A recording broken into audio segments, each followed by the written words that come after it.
মুবারক তোমার বাগান থেকে আমাকে একটা আনার খাও। মুবারক করিম যাইয়া পুরো বাগান ঘুটে ঘাটে এত বড় আনার একটা লাল টকটকে ওইটা আইনে খুলে মালিকরে দেশে 2-4 দানা মুখে দিয়ে তার টকে চোখ দিয়ে পানি চলিয়েছে, নাক দিয়ে পানি চলিয়েছে। মালিক মুবারককে দমক দেশে, বেটা তুই আমার একটু মূল্যায়ন করলি না। সব বাগানে যাই, সবাই ভালো ফলটা খাওয়ায়, আর তোর বাগানে আছিস তুই আবার টক ফলটা খাওয়ালি, তুই একটা মিষ্টি ফল খাওয়াবি না? মুবারক কান্দি দিয়ে কয়, মালিক আপনি রাগ করেন না, আপনার বাগানের কোন আনার মিঠি আর কোনটা টক তা তো আমি জানি না। তো 20 বছর আমি তো কোনোদিন জানি না যে বাগানের কোনটা মিঠে কোনটা টক। কেন তুই খাসনি? কাকা আপনি, আমি তো খাইতে কর নাই তো, আপনি তো আমার পাহারা দিতে কইছেন, আর আমার পাহারা গার্ডের দায়িত্ব দিয়েছেন, তার মানে অন্য কেউ যেন নষ্ট খেয়ানত না করে, আর আমিও আমার যেন খেয়ানত না করাই। সব খেয়ানতের থেকে তো পাহারা দেওয়ার দায়িত্ব আমাকে দিয়েছেন, কেউ রেখান খেয়ানত করতে দেয়নি, আমি এর থেকে খাইনি। আরে পাগল, পড়িয়ে যাওয়াটা তো ধরি খুঁটিয়ে খাতে পারিস, তাও তো বলেন নাই যে পড়িয়ে যাওয়াটা খাইতে পারবা। তোর কি খাইতে মনেও চায় না? মনে চায় না তাই কি হয় নাকি? খাবার জিনিস চোখের সামনে বড় লোকরা এসে আমার কাছ থেকে কেনে, তাদের পোলা পান্ডা ভাঙ্গিয়ে খায়, গাল বেয়ে বেয়ে রস পড়ে, আমি দেখি। আমার সে সময় মনে চায় না তা না, আমি 2-3 বার ইচ্ছা করেছি আনার তুলে খাবো। অন্ধকারে রাতের বেলা যে যখন আনারে হাত দিছে যে এইটা তুলে খাবো, যখনই আনারে হাত দেই তখন দেখি যে আল্লাহ আমার দিক চেয়ে রয়েছে। আল্লাহ আমার দিক তাকায় আছে, আমি আর আনার তুলতে পারি না। মুবারক করিমের মালিক কই, মুবারক আমি তো জীবনে আসি না, আর তোর মালিক তোর বাগানে কেউ রে পাঠাইও না তোরে গার্ড দেওয়ার জন্য। তুই যদি আড়ালে খাইস তাহলে দেখবে কে? মুবারক করিম কয়, মালিক বাগানের মালিকও আল্লাহ, আপনার মালিকও আল্লাহ, আমার মালিকও আল্লাহ, আনারের মালিকও আল্লাহ। আপনি যদিও না থাকেন, আনারে হাত দেওয়ার সঙ্গে সঙ্গে আসল মালিক দেখে, আর আমি সেখান থেকে আনার তুলতে পারি না। শান্তি, সম্মান, আর একটা হলো সফলতা। কোরআন শরীফে আসছে, আর আমরা ওই ভাষা তিনটে ব্যবহার করি না, শান্তি, সম্মান, সফলতা। ঠিক আছে তো? শান্তি চান? কথা কয় না, একটু কইলে আল্লাহ যদি কয়রা শান্তি চায়, ফেরেশতা ওকে শান্তি দে, আল্লাহ যদি দিয়ে দেয় তা অসুবিধা কি? শান্তি চান, সম্মান চান, সফলতা চান, পাবেন কোথায়? দুনিয়ার কোন জায়গা নাই, একমাত্র কোরআনের পরামর্শের মধ্যে আছে। আল্লাহ পাক রব্বুল আলামিন বলেন, নাসির তুমি বলে দাও, ওয়ালাউ আন্না হালাল কুরা আমানু ওয়াত্তাকাও, যদি শান্তি পাইতে চাও তাহলে বলে দাও, গ্রামবাসী, এলাকাবাসী, দেশের জনগণ যদি আমি আল্লাহকে বিশ্বাস করে, আমার প্রতি পাক্কা ঈমান আনে, ওয়াত্তাকাও, আর 2 নম্বর আমি আল্লাহকে ভয় করে। এদিক লক্ষ্য করতে হবে, আল্লাহকে বিশ্বাস, আল্লাহকে ভয়, আল্লাহকে বিশ্বাস, আল্লাহকে ভয়। যদি মাত্র 2টা জিনিস আল্লাহকে দেন, আল্লাহ কয় লাফাতাহনা আলাইহিম বারাকাতিম মিনাস সামাই ওয়াল আরদ, আসমান থেকে আর জমিন থেকে শান্তি আর রহমত আর বরকতের সব দরজা খুলে দেব। এটা শুধু আমার এই কোরআনের তর্জমান পর নির্ভর করে চুপ করে থাকেন না, বাস্তবে আমি হাজারো বাক্যে যে দেখাই দিতে পারবো। পিছনের কিস্সা বাদ থাক, বর্তমান পরিস্থিতিতে সারা দুনিয়ার একটু খবর নেন, মাত্র আফগানিস্তানের খবর নেন, মাত্র আফগানিস্তানের খবর নেন। 40টা বছর, 20 বছর রাশিয়ার সাথে যুদ্ধ করেছে, 20 বছর ন্যাটোর সাথে, 42টে অমুসলিম, 42টে শক্তিধর দেশের সাথে লড়াই করেছে। আমেরিকা, ব্রিটেন, পশ্চিমাদের সাথে লড়াই করেছে। 20 বছর যুদ্ধ করছে আমেরিকার সাথে, 20 বছর রাশিয়ার সাথে, বিশ্বের সমস্ত পরাশক্তির সাথে লড়াই করছে মাত্র কয়েকজন মুসলমান মাদ্রাসার আলেম তালবি আলিমরা। 40 বছর বোমা মারছে, বিভিন্ন প্রকার অস্ত্র দিয়ে আঘাত, ওই জমির মাটিগুলো তামা তামা হয়ে গেছে, বোমার আঘাতে তামা তামা হয়ে গেছে। বাতাসের ভিতরে 24 ঘন্টা বারুদের গন্ধ, বিল্ডিং গুলো তছনছ হয়ে গেছে, মানুষের গায়ে পর্যন্ত বারুদের গন্ধ। ওরে আফগানিস্তানের মানুষের ঢেকুর ছাড়লে ঢেকুরের মধ্যে বারুদের গন্ধ আসে। জমিনের উর্বর শক্তি শেষ হয়ে গেছে। এবার আল্লাহর রহমতে ওই কয় মৌলবীর আন্দোলনে রাশিয়া তাড়া খাইছে আগে, এরপরে নেটো বাহিনী তাড়া খাইয়া জুতোর মালা গলায় নিয়া একেবারে পরনের কাপড়ও পরতে সুযোগ পাই নাই, হাজার হাজার কোটি টাকার অস্ত্র ফেলাই রাইখা তারা যার যার দেশে গোটায় পালায় চলে গেছে। আল্লাহর রহমতে মৌলবীদের হাতে আসছে রাষ্ট্র। এই মৌলবীরা এই দুইটা কথাকে বাস্তবায়ন করছে, মুসলমানের অন্তরে আল্লাহর বিশ্বাস পরিপূর্ণ তৈরি করার চেষ্টা করছে, আর আল্লাহর ভয় সৃষ্টি করেছে।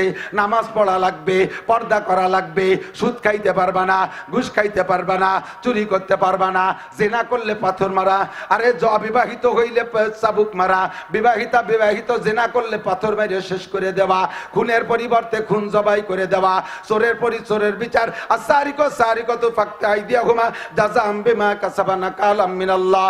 চোর যদি ধরা পড়ে হাত পাও কেটে দেওয়া, এই শরীয়তের সম্পূর্ণ বিচার ব্যবস্থা চালু হয়ে গেছে। এবার আল্লাহ পাক তাদের দরজা খুলে দিয়েছে, তাদের অর্থনীতির সচ্ছলতা এসে গেছে। বিশ্বের ভিতরে যে সমস্ত দেশের রেমিটেন্সের দাম বেশি, সবচাইতে দামি যারা, তার ভিতরে রোল নাম্বার 3 হয়েছে আফগানিস্তান। মাত্র 2 বছর, 21 সালে তারা বিজয় লাভ করছে। 22-এর 23 2 বছর যাইতে না যাইতে তাদের টাকার দাম সারা পৃথিবীতে 3 নম্বরে চলে আসছে। এবার তাদের নামে অপবাদ দিয়েছে, তোমরা মৌলবী মোল্লা মুন্সি কোরআন মানো, তাই তোমাদের দেশে দিয়ে আফিনের চাষ হয়, তোমাদের দেশে দিয়ে হিরোইনের চাষ হয়, গাজার চাষ হয়, গাজা বেচে, আফিন বেচে, হিরোইন বেচে টাকা দিয়ে আল্লাহর রহমতের আশা করো। এবার মোল্লা হুকুম দিয়ে দিয়েছে সমস্ত গাজার চাষ শেষ করে দে, আফিনের চাষ শেষ করে দে, আরে ভাঙের গাছ গুঁড়ো গুঁড়ো করে বেলা, পিটাই পিটাই কিভাবে আপনারা ফেসবুকে ইউটিউবে দেখেছেন, সমস্ত এগুলো চাষ বন্ধ করে দিয়া এবার আনারের চাষ শুরু করে দিয়েছে। আল্লাহ পাক রব্বুল আলামিন 1 বছরের ভিতরে আনারের যে ফলন দিয়েছে, তাদের আনার এবং আনারের জুস সারা পৃথিবীতে সর্বাধুনিক সর্ব উত্তম হিসেবে সারা পৃথিবীতে পরিচিতি পেয়েছে। কোটি কোটি টাকা আল্লাহর রহমতে এর মাধ্যমে তাদেরকে আল্লাহ তাআলা দিয়ে যাচ্ছে। একটু কান্না সুবহানাল্লাহ। সত্য কি মিথ্যা? যদি আল্লাহকে ভয় পাই, আল্লাহকে বিশ্বাস করি, আল্লাহর বিধান মেনে চলি, আল্লাহ ওয়াদা করছে আসমান আর জমিন থেকে শান্তি আর রহমতের বরকতের দরজা খুলে দেব। একেবারে চোখের সামনে প্রমাণ আফগানিস্তান। কুরা কোরিয়াতুন মানে গিরাম।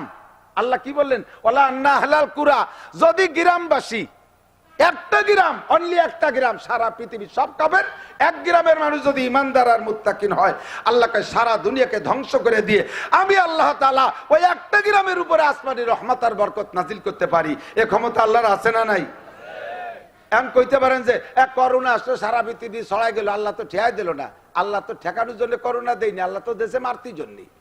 এই তোমার মাইকে আজকে জুত পাচ্ছি না, কিন্তু আমার বুক ব্যথা হয়ে যাচ্ছে, চিল্লানো লাগতেছে বেশি, এই যে টানতেছে না। আল্লাহ আপনাদের চোখের সামনে দেখছেন, এই রাস্তার ওই পাশে বৃষ্টি নামতেছে, এই পাশে 1 ফোঁটা পড়ে নাই, এরকম 2-একটা ঘটনা দেখছেন কিনা? দেখছেন না জীবনে বহুত? একই ম্যাগ উড়িয়ে আসলো, ম্যাগরে এই জায়গায় বেড়া দিয়ে দিল কিডা? যে আল্লাহ তাআলা রাস্তার ওই পাশে মেঘ দিয়ে এই পাশে শুকনো রাখতে পারে, ও আল্লাহ তাআলা সারা গ্রামকে ধ্বংস করে দিয়া এক বাইনা গ্রামে বাঁচায় রাখতে পারে কি পারে না?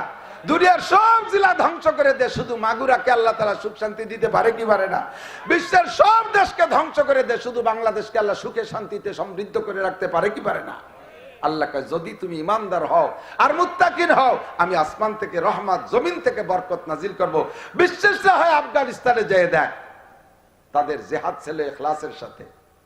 তাদের জিহাদ, যাদের জিহাদের মধ্যে ইখলাস আছে, আল্লাহ তাআলা তাদেরকে আজ হোক আর কাল হোক বিজয় দেয়ই দেয়, এর মধ্যে কোনো সন্দেহ নাই।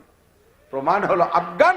ইনশাআল্লাহ বর্তমানে গাজা ফিলিস্তিনের মুসলমানও ইখলাসের সাথে লড়তেছে। মুসলমানের আধিপত্য, মুসলমানের অস্তিত্ব টিকিয়ে রাখার জন্য, বাইতুল মুকাদ্দাসের সম্মান ফিরিয়ে আনার জন্য তাদের লড়াই আজ হোক আর কাল হোক। আপনাদের কি বিশ্বাস ইনশাআল্লাহ গাজা ফিলিস্তিনের মুসলমান বিজয় লাভ? বিজয় লাভ? জবান দিয়ে একটু কান, আল্লাহ পাক খুশি হয়ে যাক, বিজয় লাভ ইনশাআল্লাহ, ঠিক কিনা? আল্লাহ পাক রব্বুল আলামিন বলেন, বান্দা তুমি ঈমান দাওয়ার তাকওয়া দাও, তোমার সব সুখ শান্তির ব্যবস্থা আমি করে দেব। জি আল্লাহ, আমরা তো ঈমানদার, আমরা তো ঈমানদার। আল্লাহ পাক রব্বুল আলামিন বলেন অমিনান নাসে মাইয়াকুলু আমান্না বিল্লাহি ওয়া বিল ইয়াউমিল আখির। নাসির, তোমার কাছে তোর কম্পিউটার নাই, আমার কাছে কম্পিউটার আছে, আল্লাহর কাছে কম্পিউটার আছে। তোমাদের এই মানুষদের ভিতরে ওয়ামিনে অনেক মানুষ আছে, সূরা বাকারার আয়াত সবাই শুরুতে কোরআন শরীফ পড়ছেন জানেন। আল্লাহ পাক বলেন অমিনান নাসে মাইয়াকুলু আমান্না বিল্লাহি ওয়া বিল ইয়াউমিল আখির। বহুত মানুষ আছে, তাকে কাছে জিজ্ঞেস করবে যে তুমি কি ঈমানদার, বলবে হ্যাঁ। তুমি কি আখিরাতকে বিশ্বাস করো, বলে হ্যাঁ। আল্লাহ কয় ওমা হুম বিমুমিনিন, অথচ এই মানুষগুলো মুমিন না, ধোঁকাবাজ। এরা সামনের পর বলছে আমরা ঈমানদার, আমরা আল্লাহকে বিশ্বাস করি, আখিরাতে বিশ্বাস করি। কিভাবে ধোঁকাবাজ, কিভাবে ধোঁকাবাজ? যদি সত্যি তারা ঈমানদার হইতো, আল্লাহকে বিশ্বাস করতো আর আল্লাহকে ভয় করত, তাহলে শরীয়তের কোনো বিধি বিধান ইচ্ছায় অনিচ্ছায় ছাড়তে পারতো না, কোনো নিষেধ করতে পারতো না, কোনো নিষেধ করতে পারতো না, কোনো আদেশ ছাড়তে পারতো না। ওদিকে মুখে কয় আমানতু বিল্লাহি কামা হুয়া, ওদিকে মুখে বলে আমানতু বিল্লাহি ওয়া মালাইকাতিহি, ওদিকে মুখে বলে আশহাদু আল্লা ইলাহা ইল্লাল্লাহ, এদিকে মুখে বলে লা ইলাহা ইল্লাল্লাহ, ওদিকে নামাজ পড়ে না, ওদিকে রমজান আসে রোজা রাখে না, ওদিকে হজ ফরজ হইছে করে না, কোটি কোটি টাকার ব্যবসা করে যাকাত দেয় না, প্রতিবেশী না খেয়ে মরতেছে দেখে না, মসজিদের খবর নেয় না, মাদ্রাসার খবর নেয় না, শরীয়তের বিধি বিধান নাই, পরিবারের মধ্যে পর্দা নাই, মুখে সুন্নতি দাড়ি নাই, গায়ে সুন্নতি পোশাক নাই, খাদ্যের ভিতরে তো সুন্নত নাই, পেশাব পায়খানার মধ্যে ঢিলাকুলুক সুন্নতের কোনো বালাই নাই, ওযুর ভিতরে সুন্নত নাই, সব জায়গা সুন্নত ফরজ ওয়াজিব তরক করছে। আবার কয় আমানতু বিল্লাহ, আল্লাহ কয় ইউখাদিউনা ইউখাদিউনা আল্লাহ ওয়াল্লাযিনা আমানু। আল্লাহ কয় এই ক্লাসের মানুষগুলো আল্লাহকে আর মুমিনদেরকে, আল্লাহকে আর মুমিনদেরকে ধোঁকা দিচ্ছে। কি দেয়? মুখে মুখে আমানতু বিল্লাহ কয়, আসলে কিছু না, এরা ধোঁকা দেয়। সাথে আল্লাহ কয় ওয়ামা ইয়াখদাউনা ইল্লা আনফুসাহুম ওয়ামা ইয়াশউরুন। এই মানুষগুলো আল্লাহরও ধোঁকা দেয় না, আরে মুমিনদেরকে ধোঁকা দেয় না, আলেমদেরকে ধোঁকা দেয় না, নবীরে ধোঁকা দেয় না, বরঞ্চ নিজের ধোঁকার মধ্যে নিজে পড়ে, নিজেই ধোঁকার মধ্যে পড়তেছে। ওয়ামা ইয়াখদাউনা ইল্লা আনফুসাহুম ওয়ামা ইয়াশউরুন। এরা বোঝে না, অথচ নিজেরা ধোঁকার মধ্যে পড়ে যাচ্ছে। মুখে কয় লা ইলাহা ইল্লাল্লাহ, অন্তরে নাই লা ইলাহা ইল্লাল্লাহ, মুখে কয় আশহাদু আল্লা ইলাহা ইল্লাল্লাহ, অন্তরের ভিতরে আশহাদু আল্লা ইলাহা ইল্লাল্লাহ নাই। আল্লাহকে বিশ্বাস করে মুখে বলে, আসলে অন্তরের মধ্যে বিশ্বাস নাই। আল্লাহরে ভয় করে বলে বিশ্বাস করে, অন্তরের মধ্যে আল্লাহর ভয় নাই। যে লোকটা আল্লাহকে ভয় করে, খুলতি খুলতি সবই গুলিয়ে লাগবে, তাকে দেখেন আল্লাহ। আপনারা সমালোচনা করেন, হুজুররা টানায় ওয়াজ করিয়ে দেখছেন, আপনারা চাদর গাইতে মুড়ায় বসে রয়েছে, আমরা খুলতি খুলতি সব খুলিয়ে লাই দিচ্ছি। এ কোদাল কোবান হচ্ছে খাটনি। আল্লাহু আকবার। সমালোচনা করি না, কিছু দিয়েন, গামিয়ে গেছে ভিতরে সব। আল্লাহ তাহলে শান্তি এক নম্বরে কি বলেন, কি চাইছি? বেশি কথা বাড়াবো না, শর্টে খাটে কয়ে যাব। এক নম্বরে শান্তি চাইছি। শান্তির মূল মন্ত্র দুইটা, ঈমান আর তাকওয়া। ঈমান আর তাকওয়া। তাকওয়া মানে কি? তাকওয়া মানে আল্লাহর ভয়। তাকওয়া মানে আল্লাহর ভয়। এ তাকওয়া থাকলে কি হয়? আল্লাহ পাক রব্বুল আলামিন বলেন এই সুখ শান্তি আর সম্মান পাওয়া যায়, সুখ শান্তি পাওয়া যায়। আল্লাহ পাক রব্বুল আলামিন বলেন দিকে যুবক আমার দিক তাকাও, ওমাইয়াত্তাকিল্লাহ ইয়াজআল লাহু মাখরাজা ওয়া ইয়ারযুকহু মিন হাইসু লা ইয়াহতাসিব। চরম মজার গল্প। ওমাইয়াত্তাকিল্লাহ, যে আল্লাহরে ভয় পায়, জোরে কান, যে আল্লাহকে, যে আল্লাহকে, আল্লাহ কয় যে আমারে ভয় পায়, আমি তারে দুইটা জিনিস দেই, ইয়াজআল লাহু মাখরাজা, যত প্রকার বিপদ আছে ওই বিপদ থেকে বের হওয়ার একটা পথ তারে আমি খুলে দেই। বিপদ, যে কোনো বিপদে পড়বা, আল্লাহকে ভয় পাইলে আল্লাহ তোমারে বিপদ থেকে বের হওয়ার পথ খুলে দেবে, জেলখানাতে বের করে দেবে, মামলা থেকে বের করে দেবে, যত প্রকার বিপদ আছে ওখান থেকে বের করার ব্যবস্থা আল্লাহ করে দেবে। এক নম্বরে ওমাইয়াত্তাকিল্লাহ ইয়াজআল লাহু মাখরাজা, দুই নম্বরে ওয়া ইয়ারযুকহু মিন হাইসু লা ইয়াহতাসিব, ধারণার বাহির স্থান থেকে রুজির ব্যবস্থা করে দিবে। মুত্তাকিনকে আল্লাহ তাআলা সকল বিপদ থেকে বাঁচাবে, রোগের থেকে বাঁচাবে, শোকের থেকে বাঁচাবে, আরে পুলিশের থেকে বাঁচাবে, ডাকাতির হাত থেকে বাঁচাবে, সন্ত্রাসের হাত থেকে বাঁচাবে, সরকারের নির্যাতন থেকে বাঁচাবে। ভিতরে খালি তাকওয়া থাকলে হয়, যা প্রমাণ করছে আফগানিরা, যা প্রমাণ করছে পিছনের অনেক অনেক ইতিহাস। একেবারে একটা তাজা খবর আপনাদেরকে শোনাই, এদিক লক্ষ্য করেন। যার ভিতরে তাকওয়া আছে, আল্লাহ তাআলা তাকে রিজিকেরও উত্তম ব্যবস্থা করে এবং তাকে বিভিন্ন প্রকার বন্দিত্ব থেকে আল্লাহ তাআলা খালাস করে।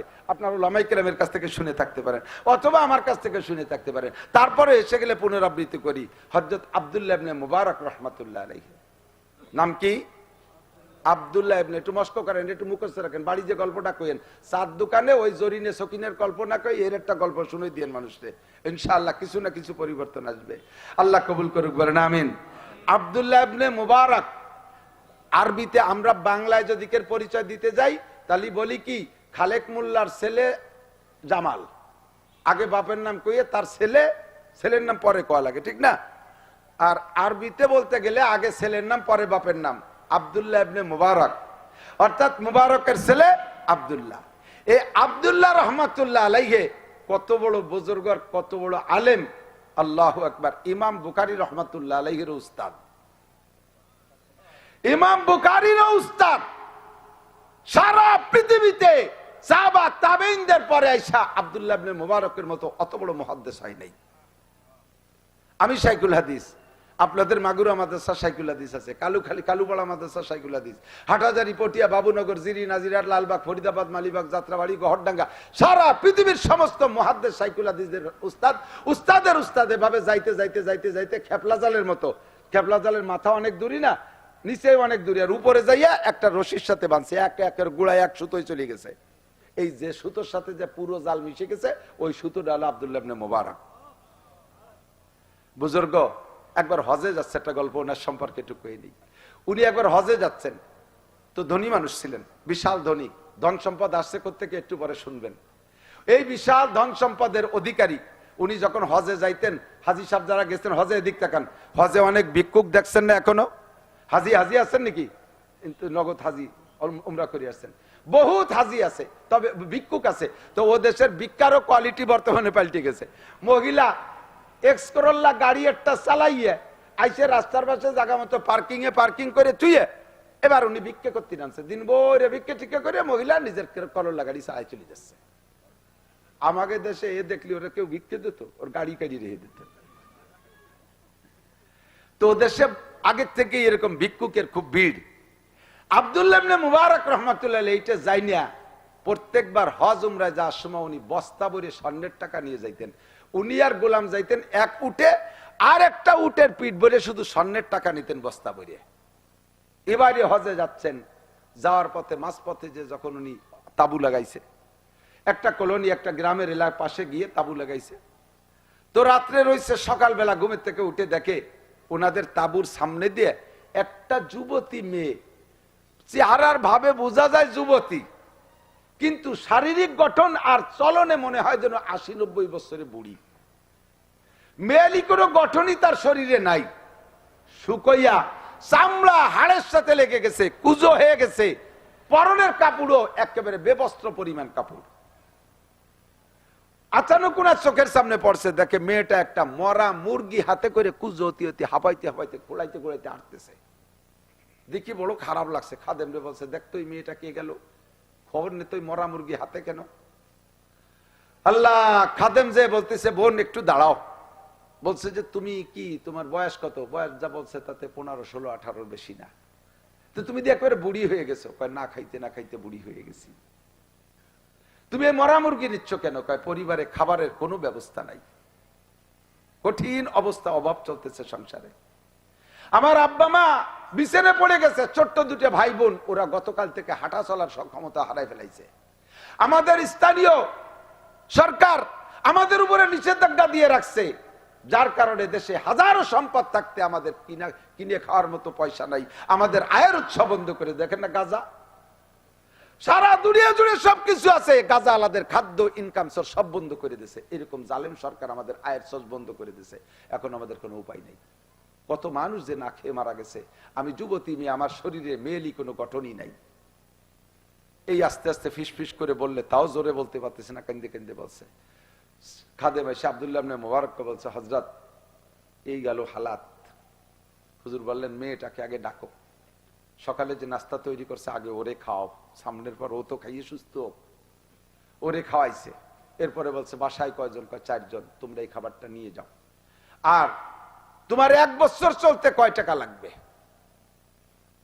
স্বর্ণের টাকা বস্তা করে নিয়ে, সে আমল তো স্বর্ণের টাকার যুগ, আজ থেকে 1300 বছর আগে, 1200-1300 বছর আগে স্বর্ণের টাকার যুগ। তার 1 বছর চলতে যে টাকা দিলে কি কিনে খাইতে পারবো? হ্যাঁ তা পারবো। টাকা দিয়ে দিছে। তো বলছে যে শুধু তোমাদের এই অবস্থা নাকি তোমাদের আশপাশে কেউ? আমাদের কলোনি ভরি একই অবস্থা। আব্দুল্লাহ ইবনে মুবারক রহমাতুল্লাহ আলাইহি খাদেমকে বললেন, আমাদের এখান থেকে বাড়ি ফিরে যেতে কয় টাকা লাগবে সেই কয় টাকা আলাদা কর, বাড়ি ফিরে যেতে যে কয় টাকা লাগবে ওই কয় টাকা আলাদা কর, বাকি টাকা এই কলোনিতে দান করে দেবো, হজে যাব না, আজকে এ সফরে হজে যাব না। আমার এই নফল হজের চাইতে আল্লাহর বান্দাদের রিজিকের ব্যবস্থা করে দেওয়া, এদের খাদ্যের ব্যবস্থা করে দেওয়া, এটা আমার উপরে বেশি ফরজ হয়ে গেছে, এটা আমার জন্য মুকদ্দম। সম্পূর্ণ টাকা কলোনি ভরে দান করে দিয়ে আল্লাহর বান্দা হজ না করে চলে আসছে। আল্লাহু আকবার। এই আব্দুল্লাহ ইবনে মুবারক রহমাতুল্লাহ আলাইহি, আল্লাহ উনার আব্বার নাম মুবারক করিম। যুবক খেয়াল করো, উনার আব্বার নাম, কন্ট্রাক্টর খেয়াল করেন, ঠিকাদাররা খেয়াল করেন, দোকানে যারা কর্মচারী আছেন খেয়াল করেন। এই মুবারক করিম আব্দুল্লাহ রহমাতুল্লাহ আলাইহির আব্বা যান। ওনার আব্বা মুবারক করিম গোলাম, আজাদ মানুষরা, নিজস্ব কোনো সম্পদ নাই, একেবারে গোলাম, মানে 14 পুরুষ ধরে গোলাম। গোলাম কাকে বলে বোঝেন নাই? গোলাম বলে যার নিজস্ব কিচ্ছু থাকে না। গোলামরে বিয়ে দেবে মালিকে, বাচ্চা হবে, সে বাচ্চাটাও মালিকে আরেক বাড়ি বেশি বেলায় দিতে পারে, বাপে ঠেকাতে পারবে না, মাথে ঠেকাতে পারবে না, গরুর মতো।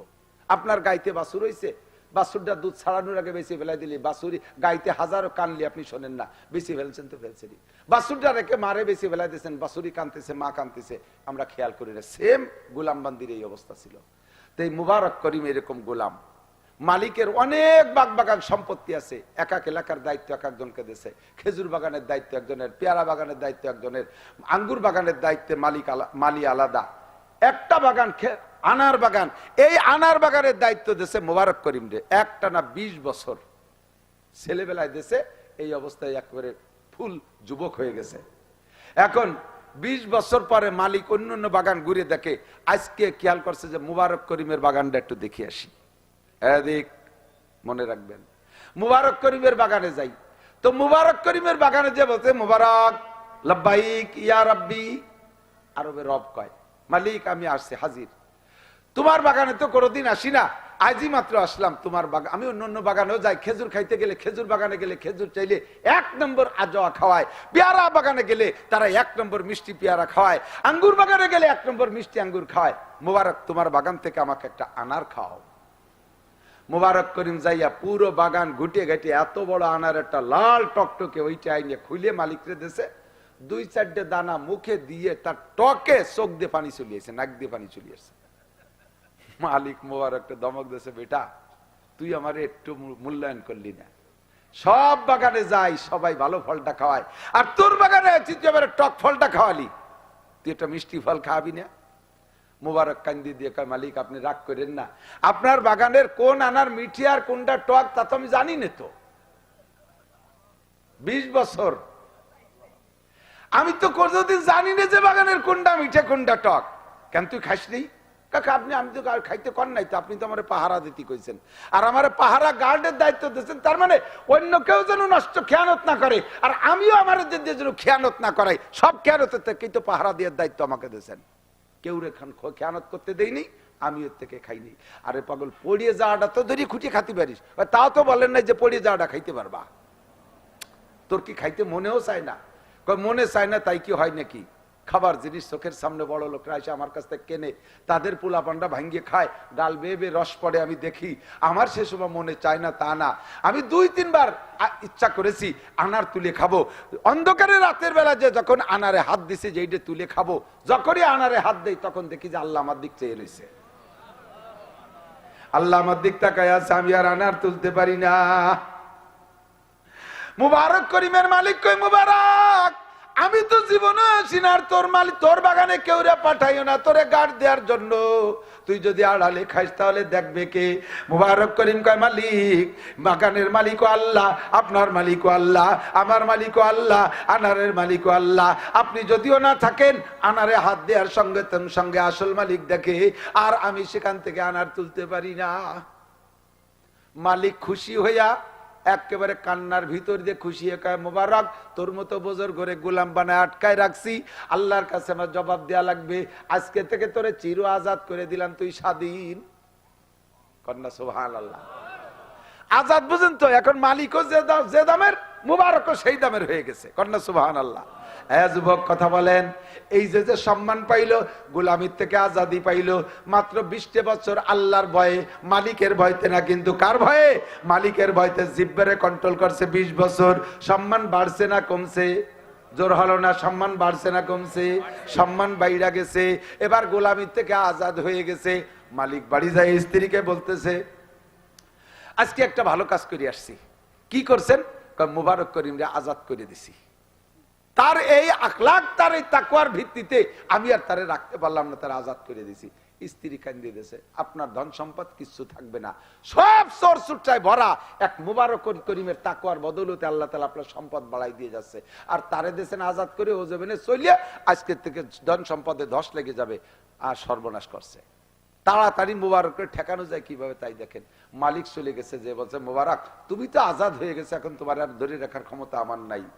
তবে তুমি বাবা মেহেরবানি করে, তোমার কাকি বলছে তুমি আমার এখান থেকে যাইও না, সর্বোচ্চ বেতন যা আছে তা দিয়ে তুমি, আমার এখানে তো অন্য কর্মচারীও ব্যবহার করা হয়, আমার সর্বোচ্চ বেতন তোমাকে দেয়া হবে।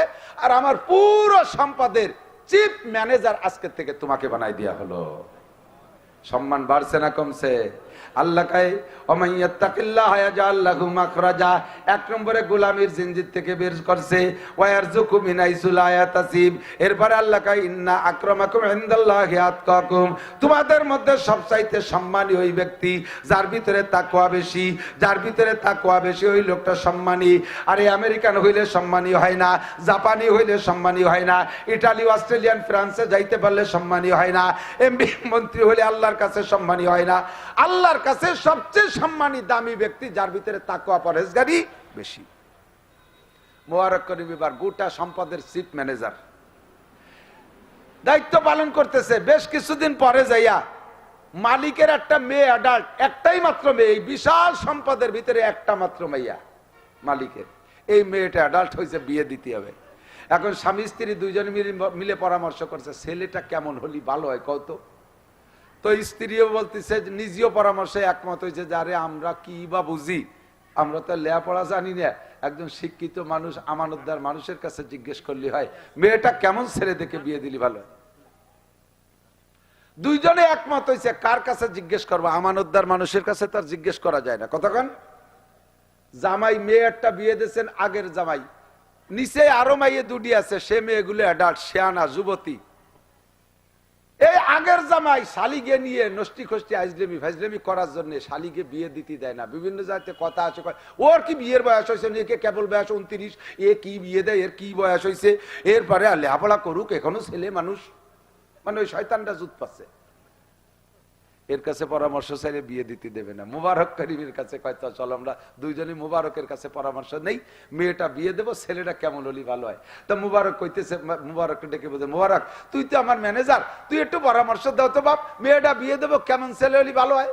তো মুবারক বলতেছে, হুজুর আমি কি বলবো, বিশ্বনবী মুহাম্মদুর রাসূলুল্লাহ ছেলে মেয়ে বিয়ে দেওয়ার জন্য পাত্র পাত্রী খোঁজার পরামর্শ হুজুরি হাদিসের মধ্যে দিয়েছে, তুনকাহুল মারাতুলি আরবা। এ যুবক আমার দিক তাকা, মেয়েদেরকে বিয়ে করে ছেলেরা 4টে দিক দেখে। 1 নম্বর এলি জামালিহা, মেয়ের রূপ দেখে, রূপের ভক্ত সবাই। 2 নম্বর এলি মালিহা, মালদার পার্টি দেখে। যদি শ্বশুর কোটিপতি হয় তাহলে বুড়ো মূর্তি যে দেরি কোটিপতি আমি হয়ে যাব, কাজেই এক বাপের এক মাই ওইটা ধরতে হবে। 2 নম্বর এলি হাসাবিহা, ভালো বংশ দেখে, মাগুরার ভিতরে একেবারে কাঠি কাটা বংশ কারা, ওই বংশের মাইয়েরটা নীতি পালি বেড়া মাগুরা দিয়ে হুক্কা মারিয়ে বেড়াতে পারবো, আর আমার ধরে কেটা, নিচে পাল্লা, উপরে আল্লাহ, যা করে আল্লাহ। এইভাবে জায়গা খুঁজে বেড়ায়। 3 নম্বরে 4 নম্বরে দিন ইহা, দিনদার দেখে মেয়ে খোঁজে, দিনদার মেয়ে খোঁজে। আরে রূপ থাকলি ভালো, না থাকলি দোষ নাই, সম্পদ থাকলি ভালো, না থাকলি দোষ নাই, বংশ ভালো হলে আরো ভালো, না থাকলি দোষ নাই, তবে দিনদার না হলি দোষ আছে। কাজেই ফাজ পারবি জাতির দিন, মেয়েটা নামাজি কিনা, তাহাজ্জুদ গুজার কিনা, পর্দা নেশিন কিনা। এই দেখেন সেম উল্টো দিক যাইয়া ছেলেদের ভিতরে 4টে গুণ দেখা যেতে পারে, তার ভিতরে অন্যতম হলো ফাজ পারবি জাতির দিন, দিনদার খুঁজে দিয়া উত্তম হবে। হুজুর মালিক এবার 4টে পরামর্শের ভিতরে কইছে যে, মুবারক খোঁজ 4টাই মিললি ভালো, না হলে কমপক্ষে দিনদার দেখে একটা ছেলে তুমি খুঁজে নিয়ে আসো, আর কারই বা দায়িত্ব দেবে, 1 বছর তোমার কন্ট্রাক্ট, 1 বছরের মধ্যে মেয়ে বিয়ে দিতে হবে। তো মুবারক, যেই মুবারক 20 বছর একা একা বাগান পাহারা দিয়া একটা আনারের দানা জিব্বেই দেয় নাই, এত বড় মুত্তাকিন, ওই মুবারকরে ফিতে দিয়ে দেশে ছেলে মাইপিয়ে বের করতি। ওর মাপে কি ছেলে খুঁজে পাওয়া সহজ? ওই 1 বছর ঘুরিয়ে এসে কয় যে মালিক এই যে ফিতে নেন, মাপে কোনো ছেলেই পেলাম না। একটারে একদিক দিয়ে ভালো দেয়, আর একদিক দিয়ে আপা দোয়া, এই নেন ফিতে নেন। তাহলে কি ভাই বিয়ে দেবো না? স্বামী স্ত্রী দুইজনে ফিরে নতুন বৈঠক বসছে মুজাকারায় যে কি করা যায়। তো দুইজনই একমত হইছে যে 4 নম্বরটা যেহেতু প্রাধান্য দিছি, মুবারক তো বংশ কেউ না গোলাম, ধনে কেউ না গরিব, সে জীবন ভরে গোলাম ছিল, আবার বংশ কেউ না, আবার চেহারা হাফসি।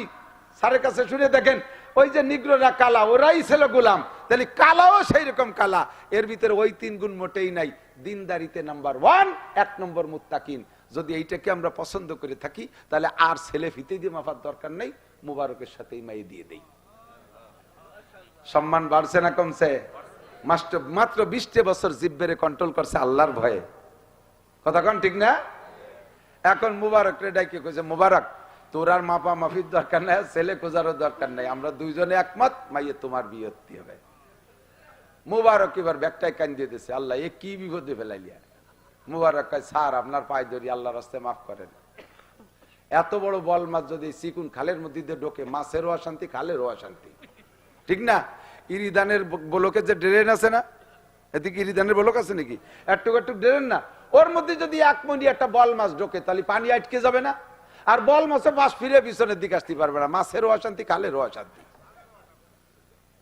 স্যার আপনি যেমন মানুষ, একটু চেষ্টা করেন, ছেলে পাবেন, আমার এই বিপদের মধ্যে ফেলেন না। 1 নম্বরে আমি আপনার মেয়ে বিয়ে করে ওর দেনমোহরই তো দিতে পারবো না।